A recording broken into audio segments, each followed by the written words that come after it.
Drama serial गुलाम बादशाह सुंदरी की special episode I और उसको देख के एक नया ट्विस्ट जाग गया कि जी सुंदरी की शादी हो रही है बादशाह के साथ।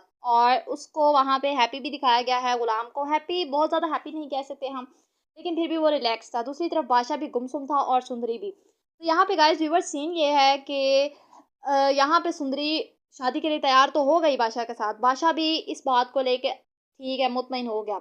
गुलाम भी अपनी जगह पे ठीक है, लेकिन यहाँ पे जब बादशाह ने सुंदरी की बातें सुनी गुलाम के साथ कि मोहब्बत तो ठीक है लेकिन इंसान मोहब्बत में धोखा ना दे, और मोहब्बत में धोखा नहीं होता। तो जब इस तरह की बातें सुनता है बादशाह तो वो फिर मान जाएगा। जब उसका निकाह होने लगेगा उसके साथ, सुंदरी के साथ, तो वो मान जाएगा कि मेरी शादी की बजाय गुलाम की शादी करवा दे सुंदरी के साथ, क्योंकि ये दोनों मोहब्बत करते हैं एक दूसरे से। और मैंने आपसे पहले भी कहा था कि सुंदरी और गुलाम की शादी हो जानी चाहिए क्योंकि एक दूसरे से मोहब्बत करते हैं, और जो भी दो लोग मोहब्बत करते हैं उनके दरमियान किसी तीसरे को नहीं आना चाहिए। हवा वो से कितनी ही मोहब्बत करता हो, एक तरफा मोहब्बत इंसान को हमेशा तकलीफ ही देती है।